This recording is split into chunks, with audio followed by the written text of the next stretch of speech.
Hello everyone, today is 3rd of July, now it's 10 to 1, middle of the day by Moscow time. I'm Levan Gudadze and this is my first update for the day in which I will share all the main news that are making headlines in Russian media outlets and Russian language pages on different internet platforms. And there are quite a few very significant developments and news that I'd like to share with you for this moment. Although before I start, let me remind you, if I may, that today evening 9 o'clock Moscow time, I will have a traditional, at this point, Wednesday live stream, and I hope you will find time to join the conversation. It's gonna be, as always, community chat first of all, and same time I will share additional news that will be reported by Russian media during the day, and of course I will be actively engaged with the chat, and I will try to answer to the questions if there will be some. And also, by the way, as always, if you want to make sure that your comment will be highlighted during the stream or question, you can send it through PayPal, Boosty, or if you are a member of our community on Patreon also. And of course I will start a Q&A part of the stream with these questions and the comments. I mean, you can highlight your topic and same time support this small media project of mine this way.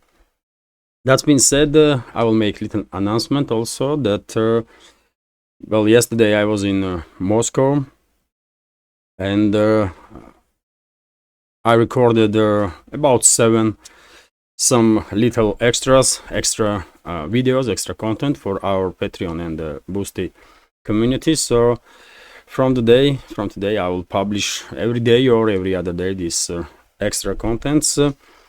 Hopefully Patreon community will find it interesting. And also, by the way, if you are supporter of this project, if you like what you see, if you want if you want further development of this project, I will be immensely grateful if you will consider to join our community on Patreon, or if you, for whatever reason, don't like Patreon, then you can subscribe on my Boosty page. I'm publishing these extra videos on Patreon and also on the Boosty. So yes, that's been said. Let's talk about news now. And first of all, short summary of the situation on Ukrainian battlefield. I just watched update, today's first update from military summary channel. Many of you also, I'm quite sure, and probably you had the same impression that I have, that Kiev regime forces, defense lines of Kiev regime forces are quite effectively collapsing all along the front line, almost on all direction. According to latest reports, for example, Russian forces achieving significant progress in Vremovsky salient area, which is South Donetsk sector of the front line, of course, and seems like Russian troops are getting closer to Makarovka settlement. And in that case, Russian troops will most likely cut supply and support lines for Kiev regime troops in Urozhaina settlement, and this village also will become in fairly short time under full Russian control. Also, Russian troops are getting closer and closer from the eastern side to Ugledar city itself, and most likely this summer Ugledar will become a hotspot and maybe even under full Russian control.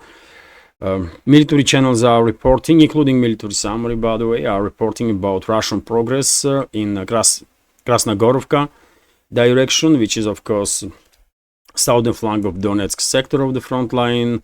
Also, Russian units are achieving progress, success on Avdiivka sector of the front line, on southern and northern flanks of Avdiivka sector, towards Karlovka settlement on south, and towards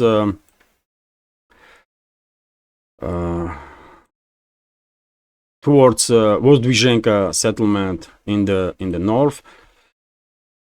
Also, by the way, in the middle, as you know, just day before yesterday, Russian Defense Ministry finally confirmed that Novopokrovska is under full Russian control, and I guess at any time at any time we will see now Russian local scale offensive operations towards Novosyolovka first, this area here, and of course towards Vashod and Yevgenievka, especially if we take in account that according to Russian Defense Ministry, Sokol settlement is also under Russian control. So progress in this direction, also progress on the part of Russian troops towards New York and Toretsk, by the way,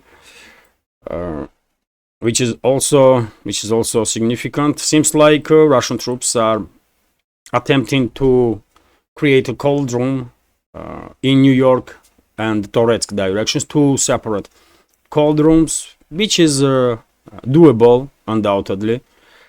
Also, Russian forces have a significant success in Chisovyar direction, and well, seems like Kiev regime no longer had any reserves in this direction to send them in Canal District. As I was saying in previous updates, once Russian side will see that Kiev regime no longer sends significant number of reinforcements towards Canal District, and when this district will lose its role as a trap for Kiev regime forces, then Russian troops will establish full control over their district, and that's exactly what happened. And Canal District is under full Russian control now, and in upcoming days we will see Russian further progress inside the main part of Chisovyar, which is not as fortified, by the way, according to some reports, as Canal District was. Also, Russian troops have success in Seversk direction. Russian troops are closing in on Seversk from south side, from Razdolovka, Fyodorovka area, and also from eastern and northern eastern sides, from Belogorovka area, and also from Sporno directions. Of course, it's not a extremely rapid development. It takes time, obviously, but initiative is in Russian hands, and Russian troops are achieving success in this direction also. And of course, when it comes to Kharkov region, Kupiansk direction, initiative is in Russian hands, and Russian forces are most likely, Russian forces will, after recent successful offensive operations, when Russian troops establish control over the Stepova, Novosyolovka, Ivanovka, Kislevka, Kotlirovka, of course, Russian troops now will most likely concentrate on Petropavlovka, this settlement, and of course Sinkovka, this village, which is on line of contact for very long time. And when it comes to northern part of Kharkov region, there was no reports about some significant changes in Liptsy direction on the western flank of Russian local scale counteroffensive, as a result of which this buffer zone was created and are in process of creation. But in direction of Volchansk, Kiev regime troops are experiencing heavy losses, and the Russian side is confirming further progress inside the citadel. And once Russian troops will establish control over the citadel in the northern part of Volchansk, well, I guess all the defense lines of Kiev regime in this northern part of the city will collapse, and we will see Russian progress towards southern Volchansk. And by the way, today military summary reported that Russian troops are conducting now flanking operation towards Volchansk from this area, somewhere in this area approximately, and some foothold have been established on the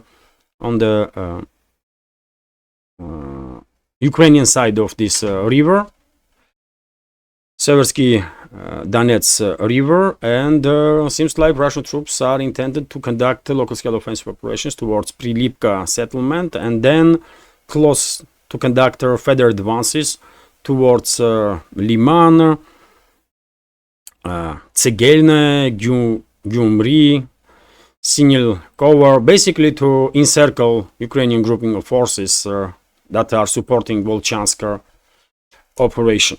And also military summary reported that Syrskyi, head of General Staff of Kiev regime, was directed towards Volchansk by Zelensky to strengthen Ukrainian defense lines or to conduct some counteroffensive and regain control over their lost settlements. Well, when it comes to possible Ukrainian counteroffensives, you know my take on the situation. Many channels were reporting that Ukrainian counteroffensive is about to begin, and there is huge massing of forces in direction of Liptsi and Volchansk. And when it comes to troop concentration, that was true.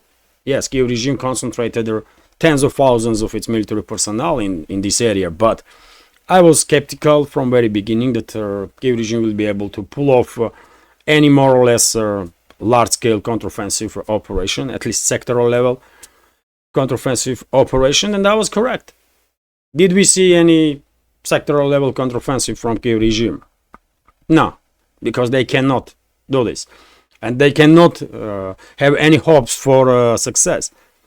They tried many times to conduct local scale offensive or counterattacks, let's say. It's not even counteroffensive, it's just counterattacks on a Glubokaya settlement on a Liptsi direction, and after losing like a couple of battalions, if you combine overall losses of the Kiev regime in this area, well, they realize, I guess, that there is no way they're gonna have any success on any of the directions, really. No matter how many troops they're gonna send to the line of contact, to zero line, and sacrifice.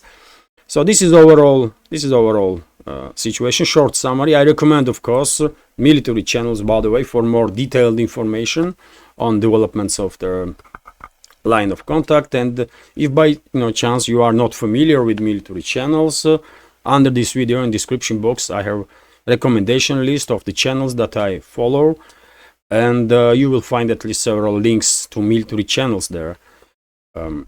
And also, by the way, when it comes to updates on major global developments, including Ukrainian conflict, of course, I highly recommend channel of Alexander Mercuris, host of Duran Show. Alexander provides us public with a great analysis of the situation on major geopolitical developments on daily basis, including about Ukrainian conflict. And of course, link you can see in the description box if you are not familiar with his channel. That's been said, let's go through some other news now, and I will start with this report from RIA Novosti that Russian president arrived in Astana, capital of Kazakhstan, to participate in a summit of Shanghai Cooperation Organization, and he not just arrived, but he already started some official talks with other leaders of the different countries that will attend this summit. And just about hours ago, reports were coming in that President of Russian Federation was having a talk with the leader of Mongolia, for example. He will have also meeting with the leader of China, Xi Jinping, leader of Turkey, Erdogan, with many other leaders, And when it comes to Shanghai Cooperation Organization, dear friends, let me give you some basic data about this organization. It was created in 96, although a modern phase it took in 2001. Permanent members of the organization are India, Iran, Kazakhstan, China, Kyrgyzstan, Pakistan, Russia, Tajikistan, Uzbekistan. Observers in organization, observer status, have Afghanistan, Belarus, Mongolia,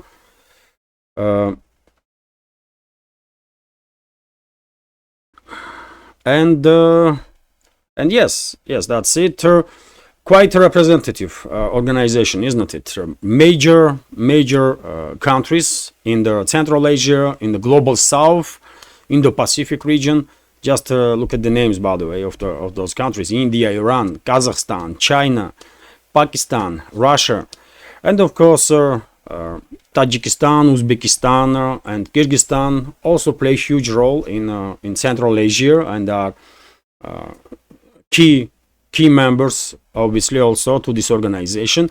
And as many of us know, Shanghai Cooperation Organization is actively cooperating with the BRICS, understandably so, because leading countries in Shanghai Cooperation Organization are members of the BRICS also, and other countries that are not yet members of the BRICS but are members of the Shanghai Cooperation Organization want to become members of the BRICS. So clearly there is much similarities between the two organizations, although are differences also, obviously. But it is good that cooperation is on the top level.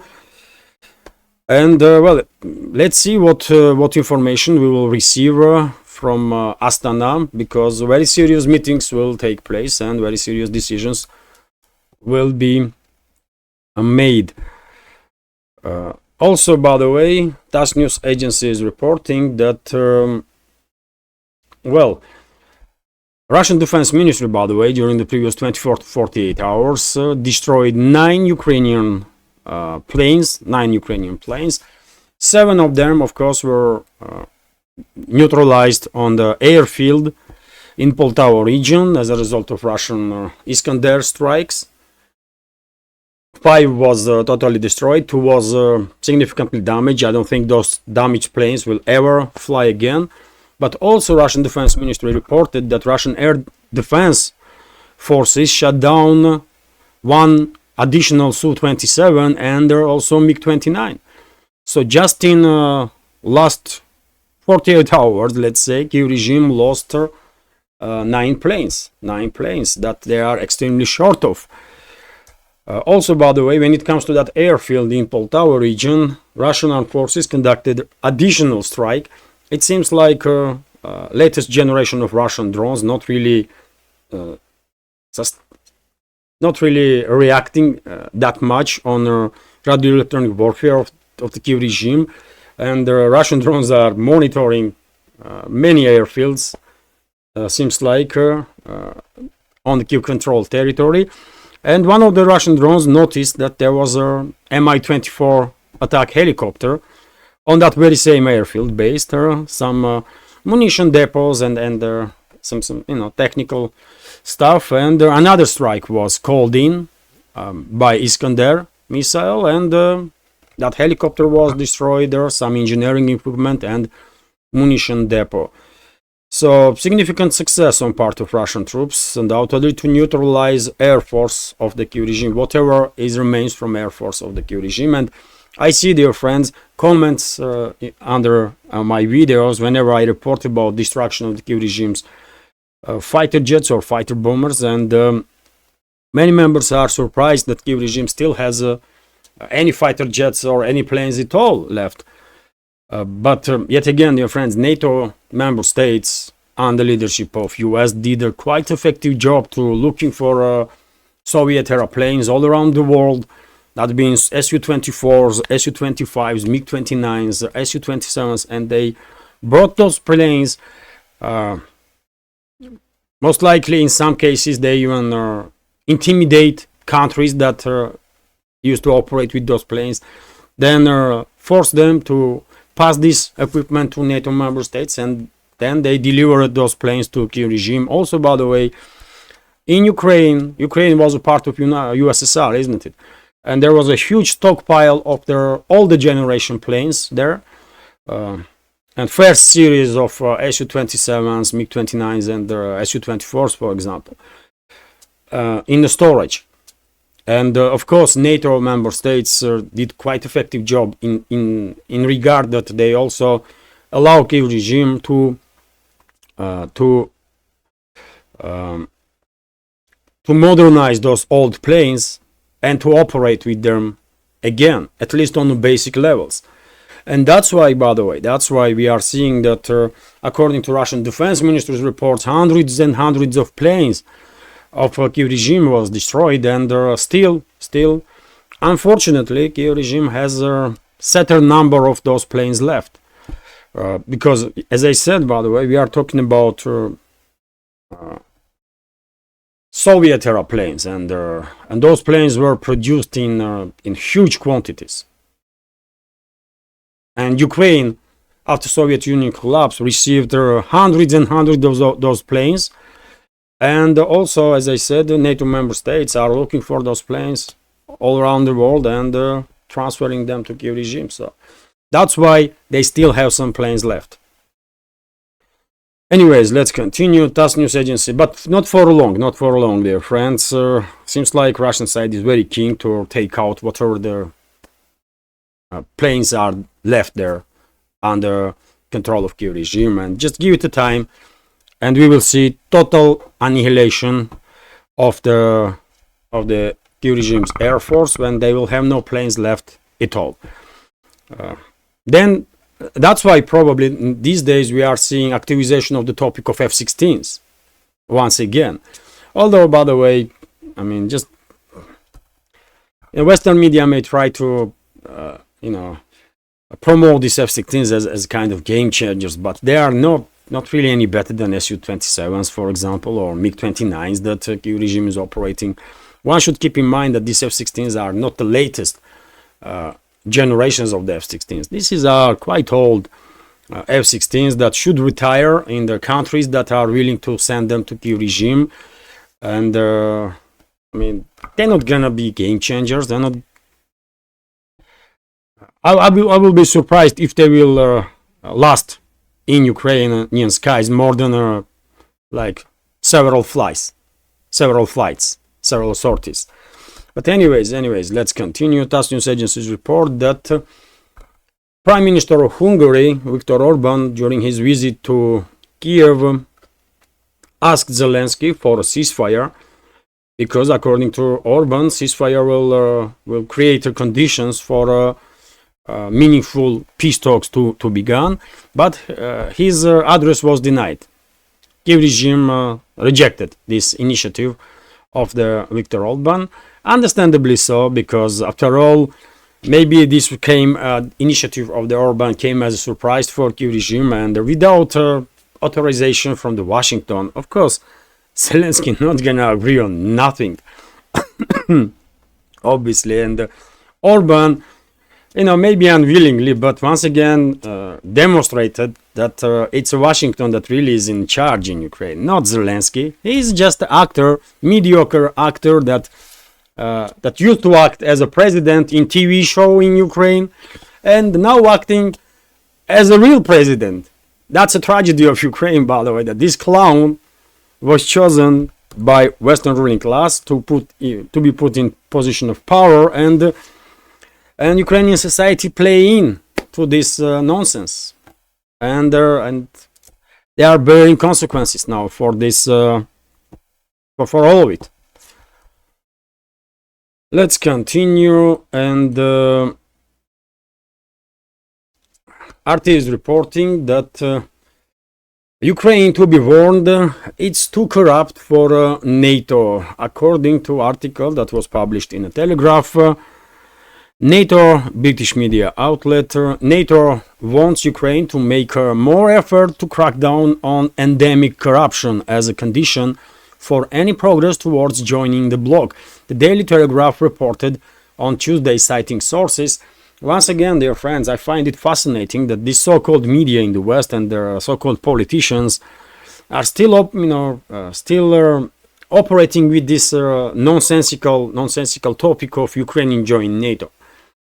It will never happen. It's a total nonsense. Country that is engaged in active military, in active warfare, and country that has some territorial disputes cannot join NATO. That's according to NATO articles, right? That's according to NATO's according to NATO itself. Основополагающие документы, how should I say? Oh, you understand what I mean, isn't it? That's a rule that NATO had from the very beginning, from the first day. So Ukraine never had a realistic chance to join NATO, but for whatever reason, maybe to, I don't know, further indoctrinate public in the West, or to further propagandize public in the West, that they are not dropping the regime, and they are standing strong behind these neo-Nazis and the fascists and the terrorists. Probably that's why this topic of Ukraine joining NATO is still articulated by the so-called media in the West and the politicians, because it does not make any sense. It never did, and it definitely makes no sense now, especially now, when there is almost nothing left from state of Ukraine that we knew before coup d'etat that happened in 2014 under strict control of the Washington and the basically US Secret Service. But well, this is also somewhat I will say damage control on part of Western ruling class, because they spoke about so much that Ukraine will join NATO that they don't know now what to say, and that's the another additional reasoning why Kyiv regime cannot join. It's not because of there is no more Ukraine as a state, really, not because Kyiv regime is engaged in military operations and has some territorial claims, but because of this endemic corruption. Okay, it's a serious issue, endemic corruption, of course, but country to not be eligible to join NATO, I mean, Ukraine has much more reasons not to be eligible than just corruption. Anyways, too much attention to this nonsensical topic, really. Vzglyad newspaper is reporting that, according to Politico's article, by the way, Trump, if re-elected, may stop NATO's ambition on enlargement. He may just block it. And also reports are coming in that Trump may refuse to obligate US to provide any support to NATO member states if they are not paying to NATO, to defense, at least 2% of the GDP. I don't know how reliable Politico's article is, Politico sources are, but Trump recently did spoke quite a number of times that he will deal with, he will resolve Ukrainian crisis, and maybe he has some plan. I don't know if that plan will work or not, because of course whatever plan Trump might have, it has to acknowledge Russian interests 100%. If Russian interests are acknowledged, then we might talk. And all sides may find some compromises to achieve a long-lasting peace. That's for sure. But if Russian interests are not acknowledged, then no matter who will come up with what initiative, it will simply will not work. But yet again, I don't know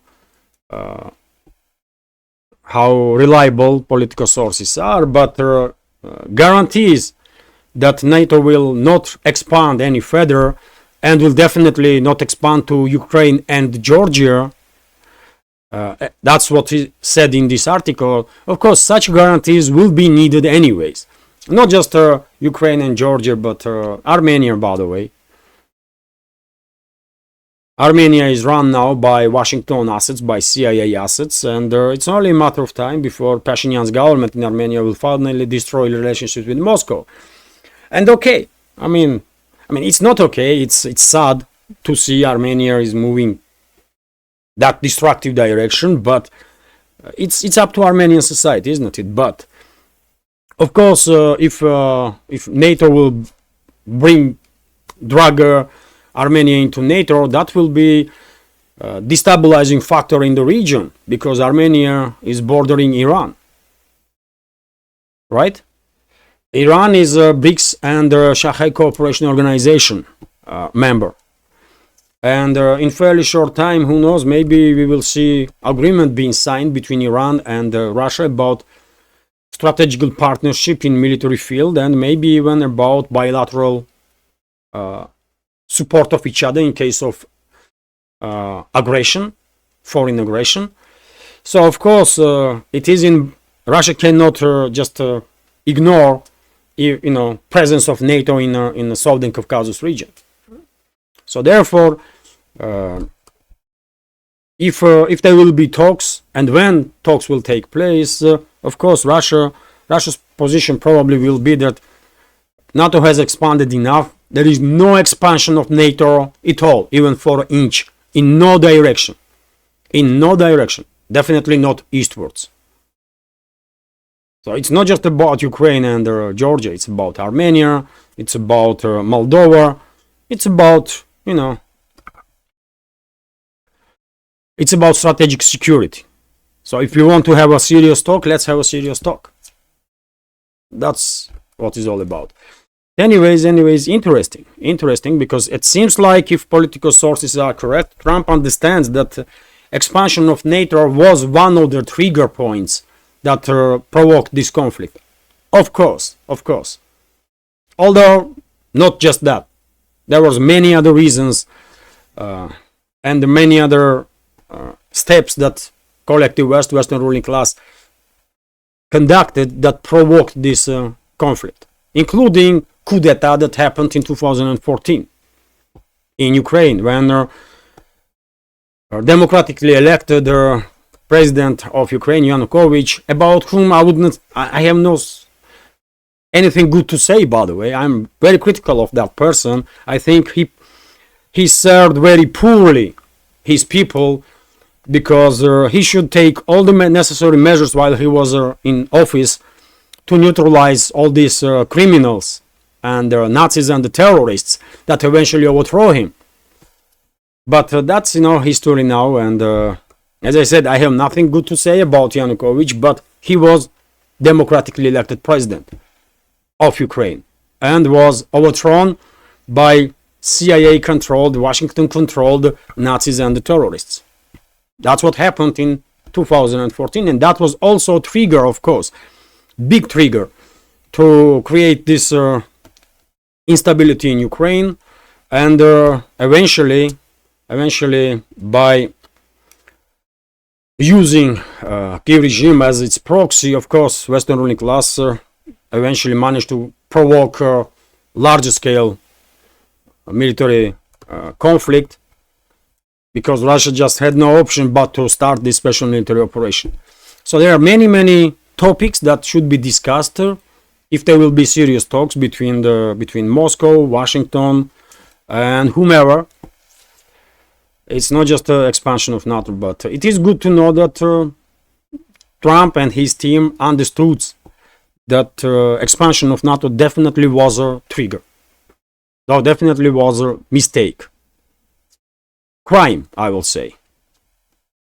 RIA Novosti's report that Lukashenko, by the way, president of Belarus, made a statement that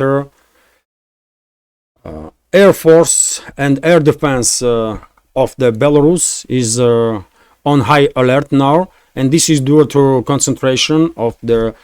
significant concentration of the Kiev regime forces on the border with the Belarus, and also, by the way, same time, we are observing some concentration of the NATO forces on the border with Belarus from the west. So Minsk is obviously not happy about it, and some measures already being taken, some preliminary measures, and Moscow also commented on the situation and said that, of course, it is worrisome developments that are taking place on the border with Belarus, and well, if anybody dare to do any wrong against Belarus, they will face consequences. Russia will take them out, because Belarus is not alone.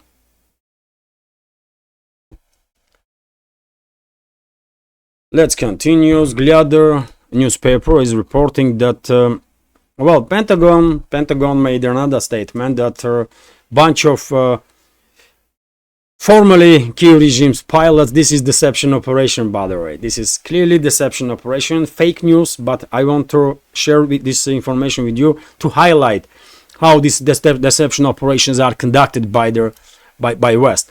So Pentagon come up with a statement that another bunch of Kiev regime pilots finished their training in US to fly on F-16s and have been sent to Europe to undergo some additional training. So question is, first of all, what kind of training they undergo in US if they need some additional training? That's first question. And secondly, how come, where they find their people in Ukraine that are capable of learning how to operate with their fairly complicated military equipment as fighter jets go? How they manage to find people that are wunderkinds and are able to learn this stuff in a couple of months when professional pilots need years to become true professionals?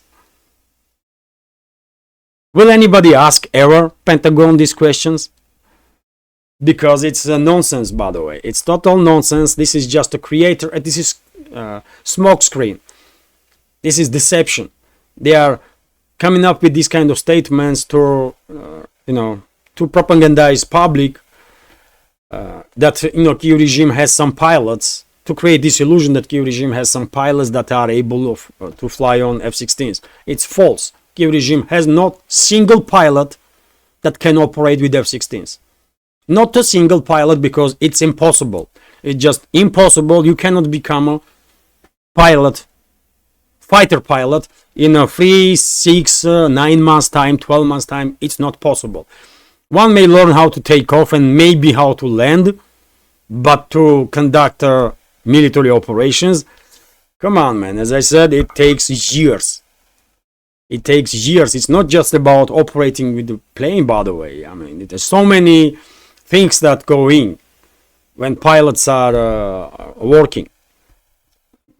This is clear deception operation, and if and when we see F-16s over the Ukrainian sky, we will all know that these planes are operated by NATO pilots. That's it. TASS news agency is reporting, for plausible deniability, by the way, NATO countries to maintain this plausible deniability, some shame may be created, and those pilots that NATO will direct to operate with these F-16s, those pilots for time being may receive Ukrainian citizenship, and that way, yes, Kyiv can say, you know what, this is Ukrainian pilots. But it will be shame, isn't it? It done just to give NATO member states plausible deniability. Anyways, as I said many times before, by the way, F-16s, F-18s, F-15s, whatever US wants to send to Kyiv regime, I don't think they will even consider to send their F-35s or F-22s, but whatever US can bring to their battlefield, Russian fighter jets, Russian air defense systems will take it down this fast, this quick, man. They are not game changers. And same goes for European fighter jets, by the way. French Rafale, or all the versions of the planes, like Mirage 2000s. I mean, come on, man. What we are talking about? Or Eurofighter, for example, or Swedish Saab, these Gripens. They are no big issue for Russia, by the way. Russia will take them down as easy as Su-27s are taken down, or MiG-29s, because those planes are no any better than Su-27s, by the way. In some cases are much worse than Soviet Su-27s, even. Nothing to be said about newest Russian planes that are basically based on airframe of the Su-27, but are completely different planes. From avionics point of view, weapon systems, engines, and so on, like Su-30, Su-35, for example. But anyways, let's continue with the news. TASS news agency is reporting that Reuters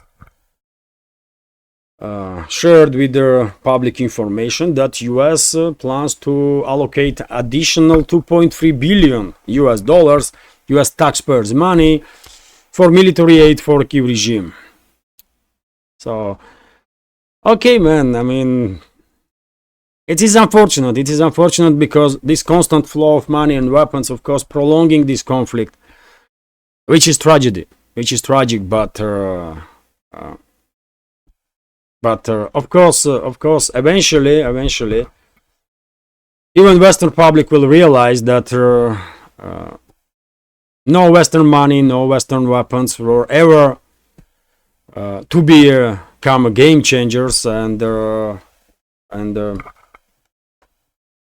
only thing that Western ruling elites were doing by sending this money and weapons is to prolong suffering of the Ukraine society, to prolong this conflict and prolong suffering of the citizens of Ukraine that Western ruling class supposed to care about. That's it. Russia is already victorious, by the way, over the NATO. I said it many times. Russia is already victorious over the NATO because NATO lost this proxy war against Russia. They can prolong this conflict for another month, another 10 months, another 2 years, maybe. But Russia will, every time Russia will emerge victorious because Russia is on the right side of history and NATO not. That's it. RT is reporting that UK barely able to defend itself. Ex-military official is saying about ex-UK military official is saying this. Okay, let's go through this news. I'm not really surprised to see such headline, but let's go through some news. So Britain's military is in such a bad state that it may not be able to defend the country, let alone mount an expeditionary force of any significant strength. A former official tasked with assigning their armed forces has told the Financial Times. Rob Johnson, director of the Oxford Changing Character of the World Center, was appointed in May 2022 for a 2-year term as head of the Defense Ministry's Office for Net Assessment and Challenge. The researcher told the Financial Times he wanted to share his grim conclusions with the public because he is deeply worried about what he discovered. He insists his assessment is realistic rather than alarmist. The armed forces cannot defend the British homelands properly and have a bare minimum to conduct small-scale peacekeeping mission, disaster relief operation, evacuation of civilians from war zones and anti-sabotage activities, according to their article published on Monday. In any large-scale operation, we would run out of munition rapidly, Johnson warned.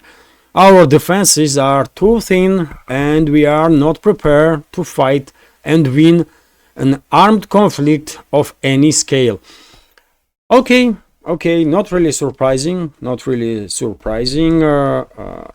British Armed Forces used to be forced to be reckoned with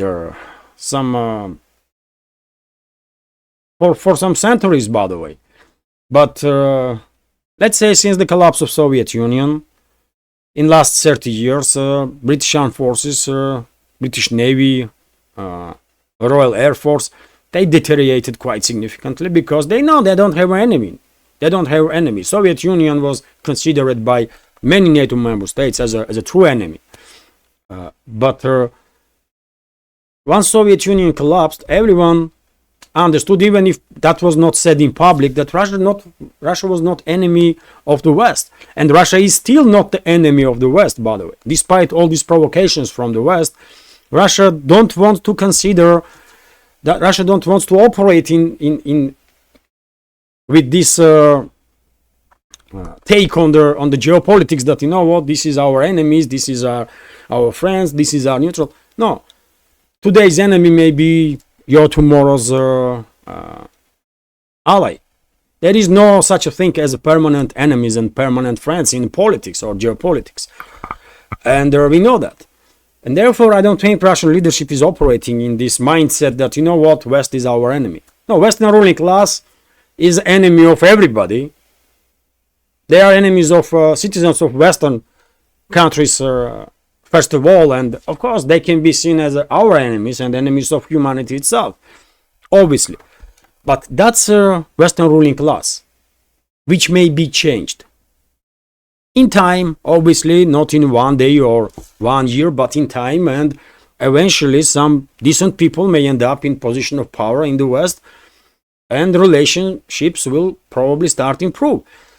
So Russia is not enemy and never was enemy of the West since the collapse of Soviet Union. They knew it. NATO member states knew it, and that's why they start minimizing defense spendings. And now when Western ruling class wants to hype up defense spendings once again and build up militarized, basically collective West, not to fight Russia, really. They might use Russia as a reasoning, but in reality they are pumping West, or they are militarizing West because of the China. They want to confront China. That's all this militarization and all this war talk, warmongering in West is all about. But currently, yes, I'm not at all surprised that UK's army or French army, they are not really up to task when it comes to more or less large-scale military operation. They cannot do this. French army was just kicked off from Sahel region, by the way. So it is factual. It's not just some sort of study that by some official in UK was done about British army. But France was just kicked off from Sahel region of Africa. It is factual, right? And I don't think British army are in any better position or state than French army. I have nothing to say about German army. That is not non-existent, really. There is some bunch of people in a uniform running around and have no idea what the hell is going on. That's not army. France and UK, at least, they have armies, by the way. Small, capable, not capable, that's a whole different story, but they at least have some military force. Germany, oh, come on, man. Come on, man. If they have had any decent officers after behavior of the Scholz's administration, I don't think those decent officers, patriotic German officers, will even want to stay in German army, man, because it's not even army, man. It's a joke, you know. And they know perfectly well, by the way, German patriots know perfectly well that Germany is run by Washington, you know. And only time when Germany will have a true army if Germany is run by patriots, not by assets of the CIA. But will this time comes ever? I don't know. But in any ways, interesting news from RT there. TASS news agency is reporting that, frigate of Russian Pacific Fleet, Admiral Garkov, visited Venezuela, by the way. Now, just recently, this frigate, together with their nuclear submarine Kazan, were in Havana. They were visiting Cuba. Now, just frigate Admiral Garkov went to Venezuela as a friendly visit. Where is the Russian nuclear submarine Kazan? I don't know. Somewhere there, you know. And I guess it's not just a nuclear submarine Kazan. I guess several other nuclear submarines are also operating right now in Atlantics. Maybe in Caribbeans, maybe somewhere else also. Who knows? But Admiral Garkov visited Venezuela. Interesting. Also, by the way, China is denying US claims that it's building some intelligence infrastructure on Cuba to conduct some, surveillance on the USA. Why China is denying this? I don't really understand. I mean, if US is gathering information about everybody, even allies of the Washington, then why would any other country at least would not try to gather some information about US, about Washington, Pentagon, and their plans? So nothing wrong with their conducting intelligence. So Why would China deny these claims of Washington? It's none of the Washington's business if China or Russia or India conduct some intelligence operations to gather some information about true plans of the Washington or London or any other country. It's a quite routine stuff, isn't it? To gather information, but for whatever reason, China said that infrastructure that was built in Kuba by with Chinese investments have nothing to do with their intelligence operations. Okay. RT is reporting that Marine Le Pen accuses Macron of preparing a coup d'etat. Okay, interesting. Administrative coup d'etat, by the way, because after all, Macron's still president of France. So French President Emmanuel Macron is undertaking a last-minute reshuffling in the government agencies in order to prevent National Rally leader Jordan Bardella from governing as he wishes. Former party leader Marine Le Pen believes the RN is widely expected. National Rally is widely expected to gain plurality in this Sunday's runoff. RN and its allies secured the lead in the first round of the snap parliamentary elections last week, while projections in the French media anticipate the party ultimately winning between 230 and 280 seats in their 577-seat National Assembly. It's a kind of administrative coup d'etat. Le Pen told the France Interradio on Tuesday, commenting on press reports that claimed Macron was rushing to appoint senior civil servants, including to the top EU jobs.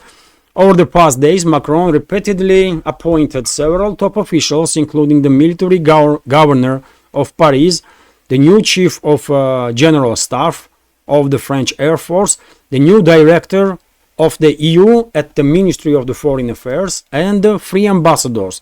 He also proposed in Brussels last week reappointing Thierry Breton as France's European Commissioner. According to Le Pen, the aim of such appointment is to prevent Jordan Bardella from governing the country as he wishes should the RN win a majority in Sunday's runoff. Le Pen said that if her party came to power, it would reverse these appointments so it could govern. Okay, some political crisis is on the way in France, I believe. And by the way, Macron and his allies come up with their idea. I reported about it yesterday, isn't it? Although there are some changes in this news. So they come up with the idea that for second tour, whatever candidate from Macron's coalition or from bloc of the leftist parties was on the third place, that candidate will be removed, so that all the votes will be concentrated on one that took second place from leftist coalition or Macron's coalition. And because of these manipulations, some 280 candidates were removed from the second tour to combat Marine Le Pen's party with United Front. Let's see if it will work out.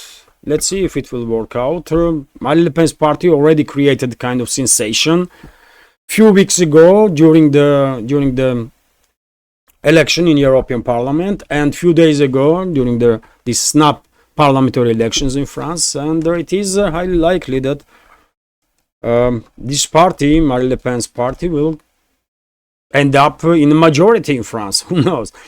Let's wait a couple of days and we will find out. And by the way, also two more news. I will continue with this one, that BRICS, by the way, is a world leader now when it comes to GDP numbers. According to Purchasing Power Parity Index, GDP countries are accounting for and this is, by the way, results for 2023. So right now numbers probably are higher even, but for towards the end of 2023, GDP of the BRICS member states in purchasing power parity index was 35.7%.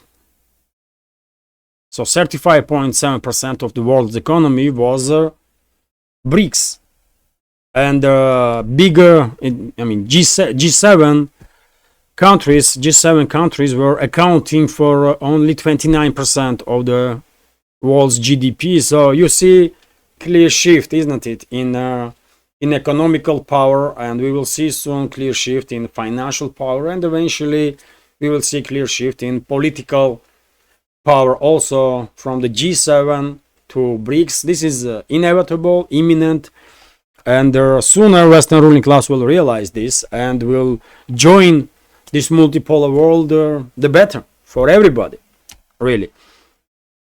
Although, of course, it is a big question if Western ruling class is even able to realize anything, because they are in some sort of bubble, in some parallel illusional universe, and they see things probably very differently that reality really is. Anyways, I will end this update with this news, by the way, that yesterday there was a record-breaking hot temperature in Moscow. Record-breaking for last 134 years, I believe. Yes, 134 years, and the temperature reached 33.2 degrees Celsius. By the way, I know Southerners. I am Southerner myself, and I'm not really impressed with this number, 33.2. But Southern heat is different, by the way. I mean, in the north, when it's 32.2 degrees, by the way, because air is dry, not as mist as in south, it really feels like tropics, by the way. And yesterday, as I said in the beginning, yesterday I was in Moscow. I was, working to create this extra content for our Patreon and the Boosty community, and I went towards the evening, towards the late afternoon, and it was still extremely hot. Extremely hot, by the way. So it feels different. 33.2 degrees Celsius in the northern latitudes feels very different than 33 degrees, for example, in Georgia. And I am from Georgia originally, and that's why I may not be that impressed with the number, but it feels different, by the way. 33 degrees of Celsius here is like 45 in Georgia, by the way, or 50. That's how big a difference is. And I can tell difference, by the way. I am Southerner, and if it's hot to me, then it is hot. So yes, record-breaking heat, by the way. In Russia in general, there was in 18 regions, isn't it? I reported about it yesterday that there was a record-breaking heat in 18 Russian regions, and yesterday we had a record-breaking heat in Moscow also, and this heat wave will last for another couple of days, according to forecast that I see, and towards the end of the week, then weather will cool down, and because of this change in mix of the hot and the cool weather, there will be rainy days, storms, and that kind of stuff, according to forecast. Let's see. Because of course, when hot and cold atmospheric fronts colliding, they create this vortex, or winds, basically. Because one goes up, another down. Hot air is going up, right? Cold is coming down, and this vortex is created, and then winds and rain, of course. Okay, this is it, by the way. This is it for now. Hopefully you will find this update informative, interesting, useful, maybe a little entertaining also. And if so, please click that like button, leave some commentary just about anything, any topic. As I'm always saying, by the way, more likes and comments are only way we can somehow influence algorithm to reach wider audience, and For very same reason, if you can please share information about my channel with your friends in real life or on internet, on the platforms that you're actively using. And finally, if you like this channel, if you like my work, please consider to support with small donations through PayPal, Boosty, and Buy Me Coffee. And who knows, by the way, maybe with your support one day I will be able to transform this tiny media project of mine in something little bigger, and provide our community with more content, hopefully. So yes, all the links are under this video in description box and in the pinned comment. Have a great day and take care. Bye for now. And dear friends, before I go, this evening 9 o'clock Moscow time, live stream on my main YouTube channel. I hope you will find time to join the conversation. Bye for now.